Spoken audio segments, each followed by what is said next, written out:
Alright, hello there.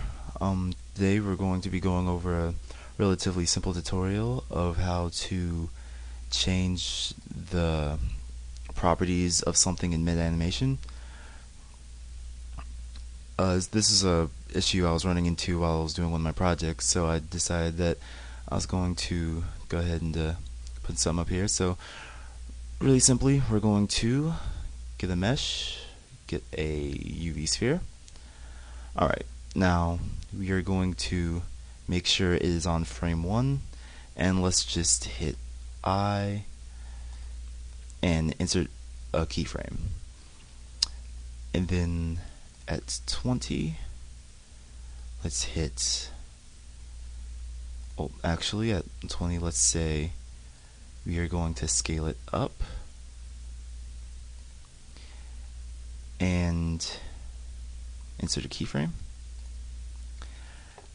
And let's say at 40 you want to go ahead and scale it down and then insert another keyframe.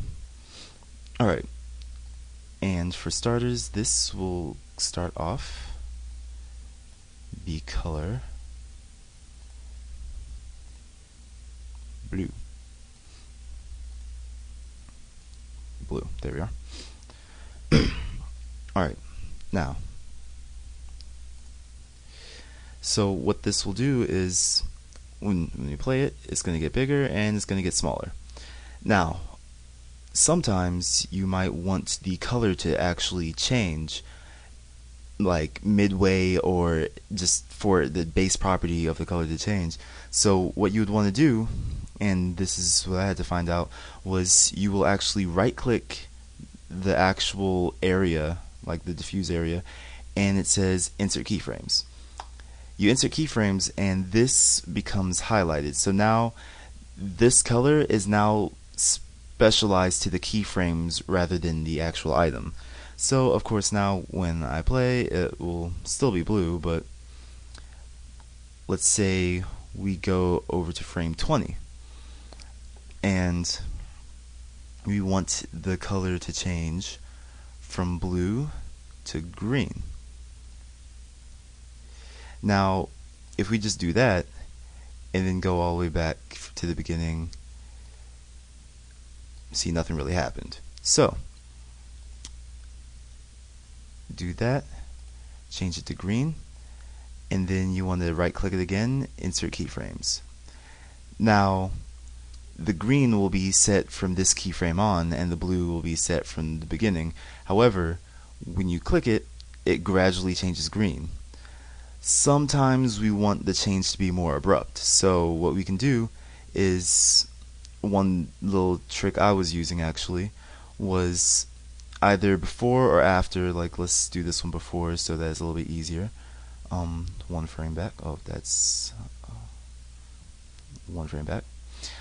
Alright, what we'll do is we'll set this keyframe, and for the purpose of this I'm just going to guesstimate what color blue I had it, but you can actually put the exact number in it as well. So we'll go ahead and do this and insert keyframes.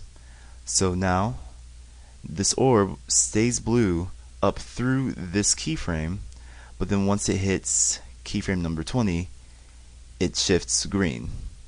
So the animation will look something like this instead of a gradual change, where we can take 40,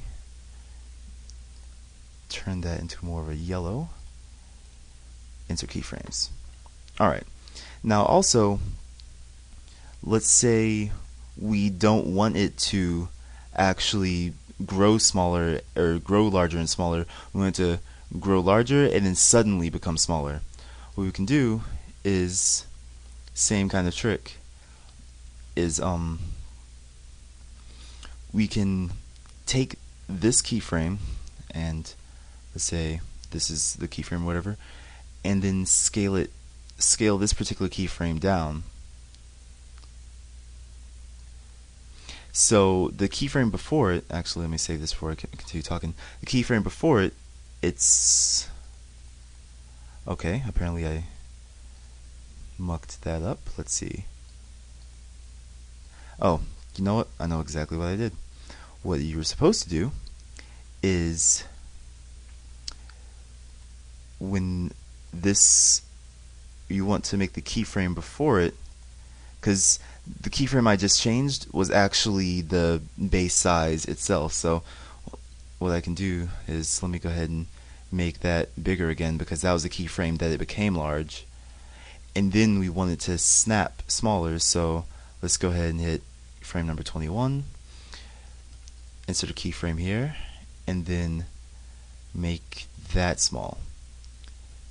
Insert keyframe to save this change of this particular keyframe. So now we have this keyframe here where it's these two keyframes from 19 to 20 where it snaps from blue to green, and then from 20 to 21 we now have it snap to small. So when you play it, it grows larger and then it instantly snaps small, and then we have that green pan out and turn yellow. And essentially it's all about saving keyframes, making sure that you it's pretty much playing around with the keyframes, just making sure that things are going to change on the frame you want it to and stay constant. The biggest issue that I had for a small while, but still, was that I was trying to input keyframes, but then just the one keyframe between it would gradually change to that, and it was more of a morph. In order to get that instant snap, I went ahead and added that extra keyframe and then made the change. So essentially the morph is still happening, but it's happening between one frame instead of between a lot of frames, and therefore you don't really see it, it just more pops into view. And that is the end of this small tutorial. I hope it might help on anything you might have in the future. Maybe if you're trying to show something getting baked and you want the color to change and then stay a certain color, or this and that and the other. And other than that, hope you take care. Bye.